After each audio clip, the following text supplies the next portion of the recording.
किसान संघर्ष समिति के राष्ट्रीय आह्वान पर समिति के पदाधिकारियों ने रीवा व कमिश्नर के माध्यम से प्रधानमंत्री को संबोधित ज्ञापन सौंपा। ज्ञापन में 22 अप्रैल को जम्मू कश्मीर के पहलगाम में हुए आतंकवादी हमले में 27 भारतीय नागरिकों की हत्या को लेकर गहरा आक्रोश व्यक्त किया गया।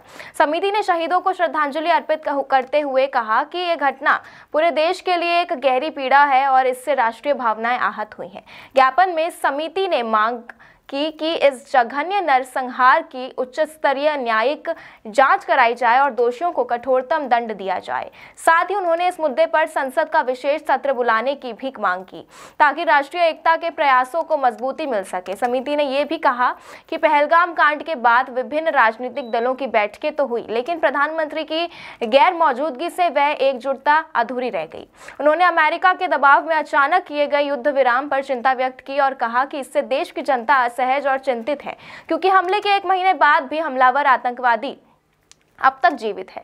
किसान संघर्ष समिति ने स्पष्ट किया कि वे भारत पाकिस्तान के बीच बातचीत से पक्षधर है, लेकिन किसी तीसरे देश की मध्यस्थता की स्वीकार नहीं की जाएगी। इस मौके पर समिति के नेताओं ने मध्य प्रदेश सरकार के मंत्री विजय शाह और डिप्टी सीएम जगदीश देवड़ा द्वारा सेना के खिलाफ कथित अभद्र टिप्पणियों का विरोध किया। इस दौरान उनका पुतला दहन कर जोरदार प्रदर्शन किया गया। नेताओं ने कहा कि जनप्रतिनिधियों के इस तरह के बयान देश की सेना का अपमान है और इससे जनभावनाएं आहत हुई है। उन्होंने प्रधानमंत्री से इन नेताओं के खिलाफ कड़ी कार्रवाई की मांग की। प्रदर्शन और ज्ञापन सौंपने के दौरान किसान संघर्ष समिति के राष्ट्रीय प्रवक्ता शिव सिंह सहित कई पदाधिकारी मौजूद रहे। जी, आपने ज्ञापन सौंपा, प्रदान किया है। पहलगाम घटना के 1 माह पूरे हो रहे हैं और अभी भी कातिल जिंदा है।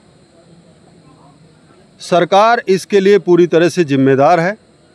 किसान संघर्ष समिति ने आज प्रधानमंत्री जी के नाम ज्ञापन सौंपकर ये मांग की है कि पहलगाम घटना के जो भी दोषी हैं उनके खिलाफ कड़ी कार्रवाई हो और कातिल बख्शे नहीं जाने चाहिए और बिना देश के अनुमति के जिस तरह से इस घटना के बाद देश ने एकता बनाई, विपक्ष ने एकता बनाई, पूरा देश एक साथ था और सरकार अमेरिका के दबाव में बिना नतीजे के सीज फायर का फैसला लिया। हम उसकी निंदा करते हैं, किसान संघर्ष समिति निंदा करती है और हम प्रधानमंत्री जी से कहते हैं कि वो सदन की चर्चा में शामिल हों, उनसे हम मांग करते हैं। और दूसरी बात, ये जो आवारा मंत्री हैं मध्य प्रदेश के, इन्होंने सेना के खिलाफ, जिस सेना के सहारे हमारा देश सुरक्षित है, उस सेना के खिलाफ इन्होंने अभद्र शब्दों का उपयोग किया, चाहे वो डिप्टी सीएम देवड़ा हो, चाहे कैबिनेट मंत्री विजय शाह हो, दोनों के खिलाफ कार्रवाई होनी चाहिए। ये भी हम प्रधानमंत्री से मांग करते हैं और उनके विरोध में आज हम लोगों ने ज्ञापन के बाद पुतला भी दहन किया और जब भी वो रीवा आएंगे उनका कड़ाई से विरोध किसान संघर्ष समिति संयुक्त किसान मोर्चा करेगा।